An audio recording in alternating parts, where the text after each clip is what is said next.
Welcome to the Storytelling That Sticks for Business and Life 20-minute podcast. I'm your host and story coach, Doug Stevenson.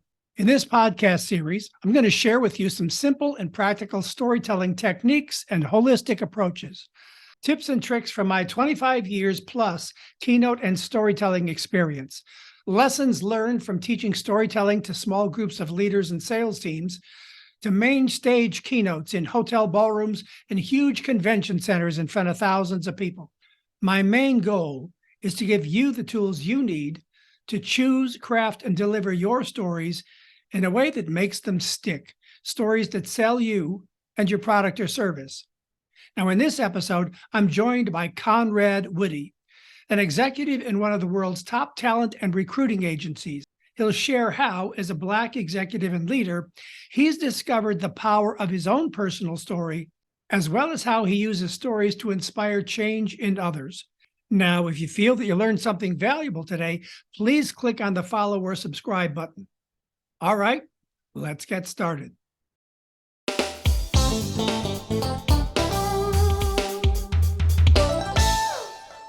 So welcome to the Storytelling That Sticks for Business and Life podcast. It's a real pleasure to have you here today and to gain your perspective on storytelling and on your life history and just a little bit. So the first thing I'd like to do is just have you introduce yourself to the audience. Who are you? What is your role in business right now? And we'll just take it from there. Excellent. Well, glad to be with you, Doug. My name is Conrad Woody. I'm the managing partner of the Washington office at Stevenson. Odgers is the sixth largest talent advisory and executive search firm in the world, and we provide services to boards of directors and C-suites in the United States and around the world. I'm originally from Columbus, Ohio. Grew up with a father who was a deacon and mom who was the director of Christian education, and I found my voice through music. And a lot of the things that have happened in my life, Doug, is because my mom put me in front of the piano at 6.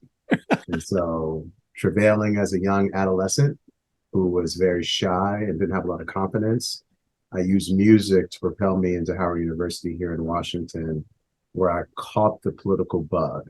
And I really had a wonderful disposition of public service, which led me into working on Capitol Hill for Congresswoman Eleanor Holmes Norton.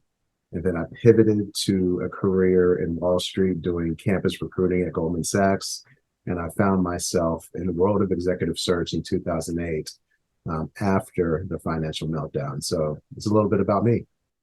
Wow. That is an amazing trajectory from your youth playing piano. And I assume that you were around a lot of storytellers. If your dad was a deacon in the church, you were surrounded by storytellers at every level. Tell me a little bit about that. Yeah, as you can imagine, Doug, growing up in a Black church in the Midwest, the pastor and members of the clergy had a knack for telling stories to appeal the hearts, minds, and the spirits of us as parishioners. And growing up in that environment, understanding the cadence of speech and how to communicate effectively and use your words to influence and get people to move was a really good base for me to do what I do for a living today. So tell us a little bit about what it is that you do today. What is your role, and how does that background in language, in storytelling, in song affect what you do now? Absolutely. So the profession of executive search is a form of management consultancy that advise boards and CEOs on their talent strategy. So recruitment, leadership advising, executive coaching, organizational design are a few things that executive search consultants get themselves involved in. And why storytelling is so important, Doug, anytime we're retained to do a project for a company, we have to develop a narrative that appeals to the hearts and minds of passive candidates. And the candidates that we typically want, Doug, are not looking for a job change.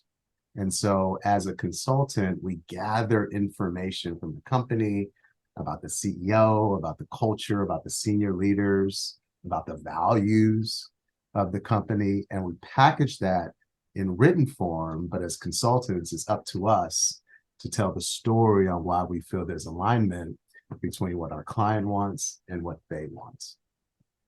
Now, the story that you choose to tell is of interest to me and to my listeners, because a lot of the challenge is, well, what story do I tell? Do I tell a business story that's pure business that takes me completely out of it? Or do I insert my own personal narrative, my own personal stories into this, my perspective that links to a business perspective or a business narrative? So how do you blend those? Do you use personal stories that connect into the business, or are you using client stories? Mm-hmm. It's bespoke based on the client, but let me answer the question in this way. The way that I do it and how we do it here in the firm, we like to co-create the story. And so as a consultant, I acknowledge that I don't work there. The CEO does, or the senior leader does. So I take significant time on the front end to listen and learn from leaders and organizations about their experience, what they like, what they don't like, what the value add is. And then together we create a narrative that will be used in the market. And based upon my relationship equity with said executives or company, or if I've worked with them for a considerable amount of time, then it would be appropriate to use my own personal experience working with them as an outside advisor in the execution of the story narrative. So what I'm hearing is that in doing these interviews, you're basically asking them to tell you their stories. Mm-hmm. So that you can create a story from those stories. Correct. So story is there at every level. And it's important because I'm sure you've experienced with the people that you speak to is since the pandemic, people care about different things. And if you're excelling in your career and you're very well established, there has to be some reason to get somebody to consider if they're already in place of happiness and job satisfaction. And so the process of gathering these stories and creating these experiences is critical to talent advisory. Now, I would assume when you say there's got to be a reason, you're seeking with story to create a strong why, an emotional why. Because intellectually, if the person is not looking for a job change, they're settled, they're fine, their life is good, they're making good money, and they're in a situation where they don't feel like moving from one place to another, one company to another one. They don't want to disrupt their family. So the story's got to be pretty compelling on an emotional as well as an intellectual level. So how do you balance those two? Because I believe, coming from your background in the church and a spiritual background, there's the scripture, but there's also the personal story. So there's something that you're starting with, but there's something else that has to be combined into it. And so how do you, what is your approach? Can you break that down? Is that easy for you to break down at all? Yeah, and again, you'll hear me say this a couple of times, Doug. It's quite bespoke based upon the client I'm working with. But one thing that is true, and what I like to call a thread, is how I and we approach the market. And we get to know people for who they are, what's really important to them, what's in alignment with what they want for their life, and what success looks like for them. And so rather than going in cold with executives, we spend a lot of time just getting to know folks. We don't have an opportunity to talk to them about, we're not particularly recruiting them, but in those periods where we can get to know people over time, and then when we're retained, that's how we create the harmony between the passive seeker and what we're retained to do. So when you identify, let's say that you're trying to recruit me and you understand my story. and you've understood, okay, I get Doug, I get where he's coming from, I get why he would or would not want to make a move. Mhm. Do you then have stories that you've used before that you say, this story about this person would be the perfect fit for me to tell Doug to help him understand how this other person made this move and how it affected their life and how they're now happy and comfortable and it all worked out well? Do you use that story of someone else to help me when it's not your personal story, but it's like somebody like me? No, absolutely. Specifically, if I played a part in recruiting that person into said company. Yes. So those stories are powerful because depending on the role, and I actually just did something similar late last year where a year and a half ago, I recruited an excellent entrepreneur business owner to be a partner in a financial services firm. And so you would ask Doug, well, if someone has been extremely successful and led their own business for 21 years and hasn't worked for anyone, why would they want to go work for someone? And so, we were able to create a narrative that encouraged that person to join this organization, and he's having the time of his life.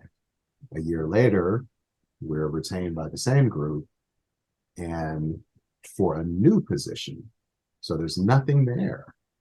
And so using the stories of previous executives is helpful in finding alignment and painting the picture of how this person's experience can be relevant to how this person entertains an opportunity. So what are some of the elements of that story? Let's say that you're working with me, trying to get me to make this move. What are the elements of the story? You've listened to my story. You've understood that I have this idea and this resistance and this kind of a job, and I'm living in this place with this kind of income. Mm-hmm. What are the elements that you then use to insert into mine? Is it basically, if I've got 6 criteria going in my life right now, do you try and match those 6 criteria in the story that you tell? No, I just listen. The basis of all storytelling, at least in my perspective as a talent advisor, 80% of it is listening. And I listen to the person tell me their story, and I ask really good questions, not only to increase my discernment, but also to find alignment. And so if I listen to your story, Doug, right, if you feel comfortable in the conversation with me and you're able to express a little bit of vulnerability about what's the most important to you at this stage of life, is it, flexibility to take care of some parents, or is it young school age kids, or is it you need an intellectual spark because you've been so good in an environment for a considerable amount of time? And so being able to really be patient and listen to someone's individual story kind of helps me insert information that would be helpful or useful for them making a decision. So then would that be your coaching to other people coming into a field like yours, that it's as important to glean story from someone as it is to tell story? It's 80% listen to their story, 20% tell your story. Mm-hmm.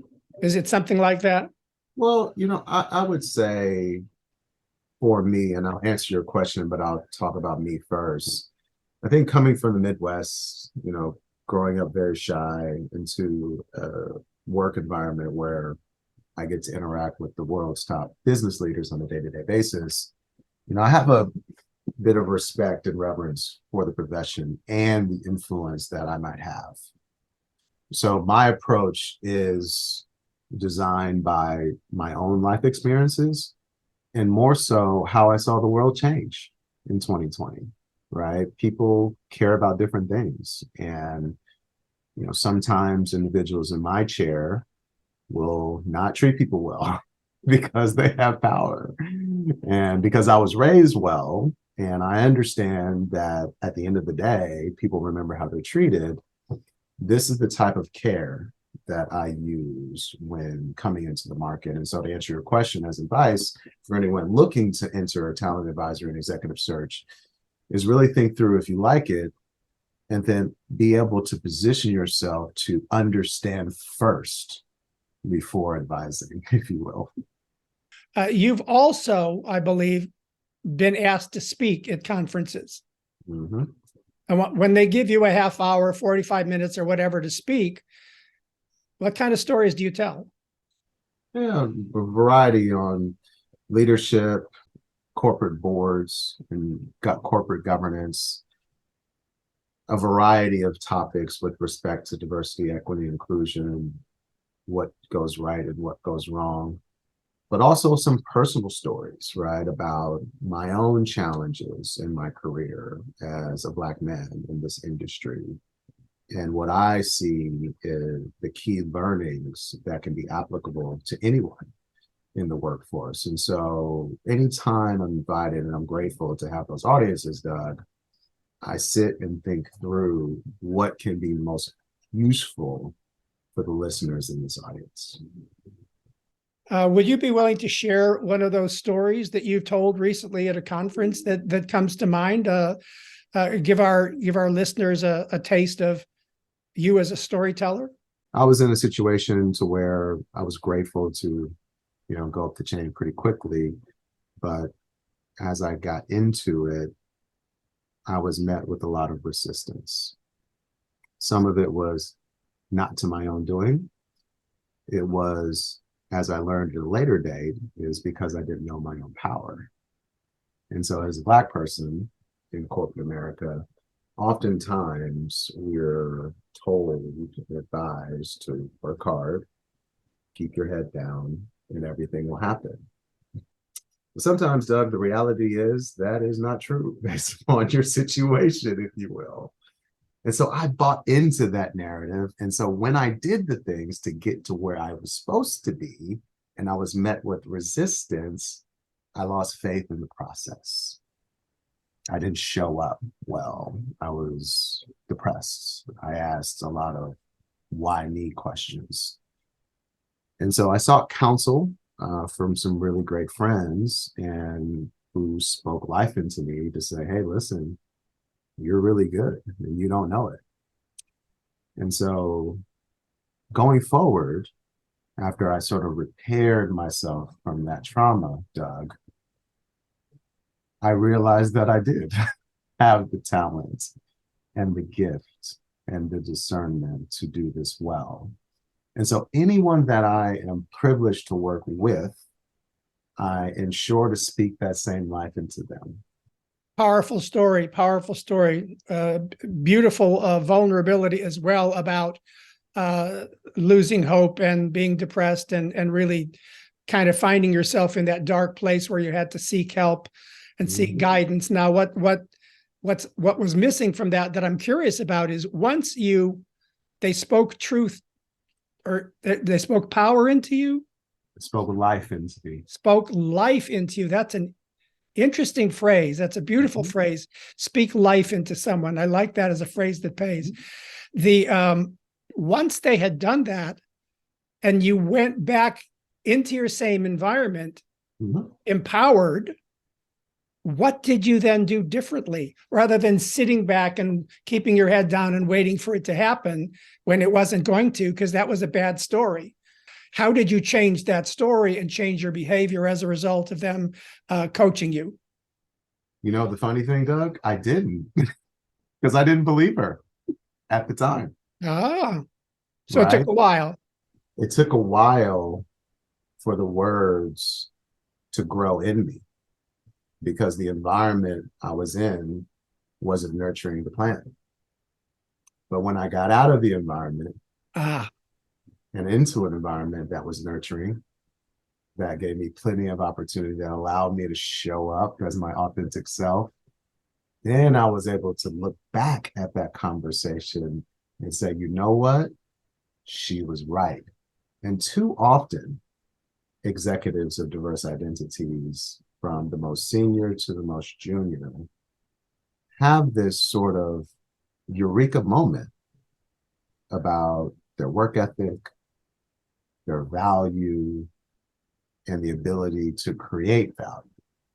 And sometimes you need a kind word or someone that sees something in you that you don't see in yourself that can sprout later in your career.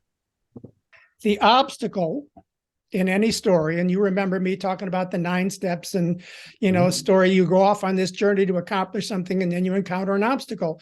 Well, for you didn't value yourself and they weren't valuing you, and you got in a rut and you got depressed and you got stuck and you couldn't move forward. To overcome the obstacle, first step was seek counsel, ask for some help, get some perspective. So that's the first step in overcoming. But the second step, which you didn't tell me in your story, which directly relates to your search, executive search, is you left the company. You stepped out of that company because that thought resonating in you, I'm worth something. They don't value me here. I need to find a place where they will value me. So I left. So first, seek counsel. Second, get out of there. Find a better place. Third, start to grow and be empowered in a place where they help you to grow and be empowered. And so in terms of your executive search story, that element of getting counsel and leaving is exactly what you do with people. That is why that is so powerful, such a beautiful story is if they don't want to leave, your story about, well, I had to leave is exactly what they need to hear. And that's how personal story becomes business story. Exactly. That is beautiful. That's a beautiful story. Thanks for sharing that. I'm grateful. Now, I'm also curious. We buy into stories that other people tell us that create belief systems. Like they said, keep your head down and everything will happen. That's a story somebody told you based on their life, their experience, and their beliefs. And we buy into that kind of stuff. What are some of the stories in your youth growing up, elementary school, high school, college, whatever, that were empowering stories, life-giving stories, or these people that you went to when you were in a rut? What stories did they tell you that helped you to move forward and be empowered? Well, one thing that immediately comes to mind, Doug, is my dad, right? There's always another day. And even though that is a very short story and it's very simple because tomorrow is not promised, it kind of helps as a young child, especially, someone that was really shy, didn't have a lot of confidence, was often bullied, to really rest on that even though this was a bad day, there's another day if you are grateful and if you are fortunate to live another day. And so I appreciate how my father led his life through that quiet confidence. He wasn't a man of many words, but sometimes the words he would say would be very impactful. And there's always another day is the first one that comes to my mind as a child. I would assume that your father's life and his modeling was a story that also paid off for you later in life when you were starting to, well, I have to go speak. I'm being asked to speak. And you say, I was a shy kid. But all of a sudden you're having to get up in front of a room full of people and claim your power and speak. Did his life story start to help you as an adult? Absolutely. His modeling? It's the quiet leadership, right? Leaders come in all shapes and sizes and forms and philosophies. And so observing him for 19 years was an absolute blessing and directly impacts the way that I lead today, because it's not required to be bombastic if you don't want to be. It's not required to be preachy if you don't want to be, but how you show up and how you make people feel. One of the things that I say is, at the end of the day, people remember how they're treated. And to observe him and how he treated everyone from the mayor to the least of these is a leadership trait that I like to bring into the world of executive search. People remember the way you're treated. Quite often when I'm coming up with stories, I first come up with an idea like that. And then I say, oh, what's the story that illustrates people remember the way they're treated? Mhm. So I'll often have the concept. Do you do that? You have a concept and then you go, I need a story that leads to that. Mhm. I need a story that illustrates that, because just saying it Mhm. is a concept. Mhm. It's an intellectual concept. It's like, yeah, I get it. But no, I don't really get it here until I hear the story, Mhm. because you have lived a life where you were not treated well Mhm. in one environment and you were treated well in another environment. Mhm. That's the before and the after of story. Mhm. And that illustrates people remember how they're treated, because you have more loyalty to the company that treated you well. Would you agree? Yeah. Well, also too, right? It's about alignment. Loyalty is a benefit of alignment. And if you really think and take a pause to look inside yourself and see and ask yourself, what is in alignment with my life? You'll find workspaces that are inclusive, safe, and allow you to thrive. What role does emotional honesty play in your storytelling? Absolutely. I also, not only emotional honesty, Doug, but I employ radical honesty, because oftentimes in our world of talent advisory, some consultants, not all, can promise the sun, the moon, and the stars, especially when it comes to the concept of inclusion, diversity, and equity. And so, using life experience and 15 years of professional experience, when I get my arms around an organization and are asking for diverse candidates, I ask a lot of questions that, if I bring somebody here, is it safe for them to thrive? So using those experiences and telling those stories and being able to advise clients through storytellings about environments where it works well and environments where it doesn't, really helps change the world, in my sense, in my view, because now those leaders see the world in a different way. And you call that radical honesty as well as emotional honesty. Because I show up with my whole self. I wasn't able or safe to do that in the past. But because I'm able to show up as my own authentic self, I'm able to tell you these stories about my childhood and how it shaped me. I'm able to tell you a story about how I was in a negative situation, then I moved to a positive one. And I'm able to tell you the story about how I was able to find my purpose in the pandemic, which is to help close the information and opportunity gaps for women and people of color. So the emotional honesty is also how you live, but the radical honesty comes into play when you give a client or a stakeholder information that may not be what they want to hear, but it comes from a place of love. It's obvious that you have stepped into your power, because perhaps a decade ago, you might not have been able to speak that way, tell those kinds of stories.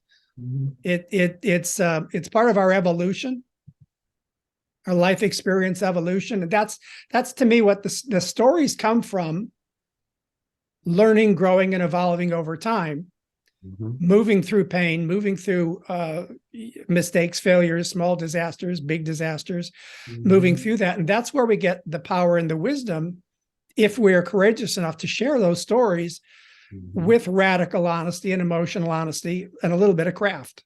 Mm-hmm. Absolutely. And you know this because you do this very well. The right story can change lives. And so I've been privileged to arrive at a profession where I can live in my purpose and do great work.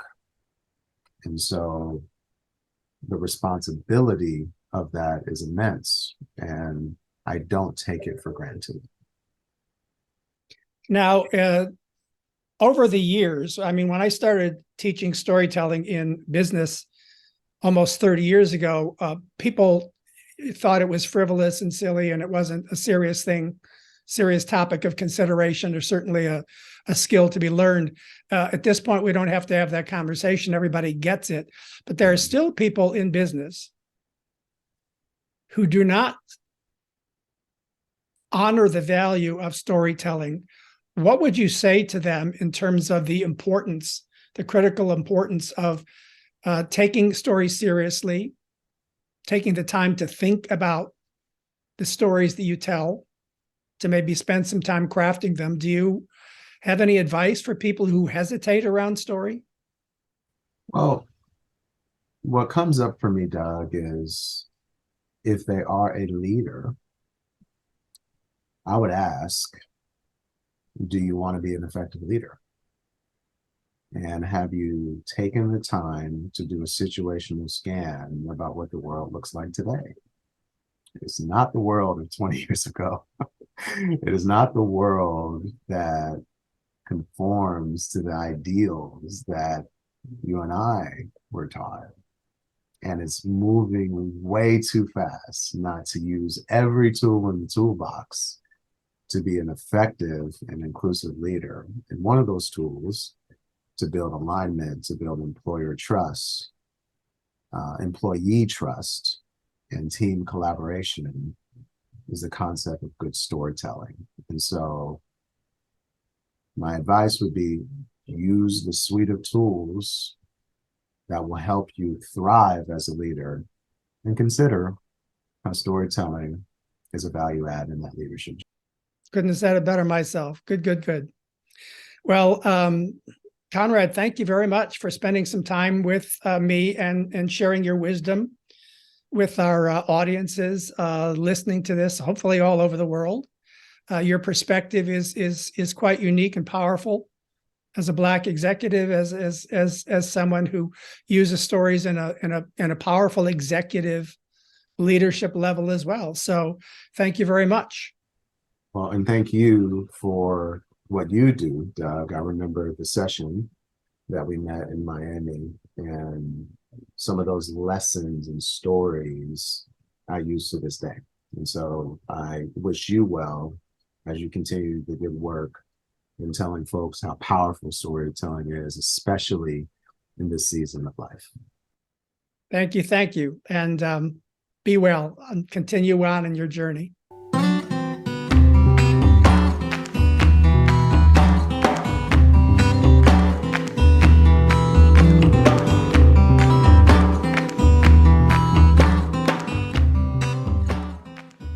All right, well, that's it for this episode.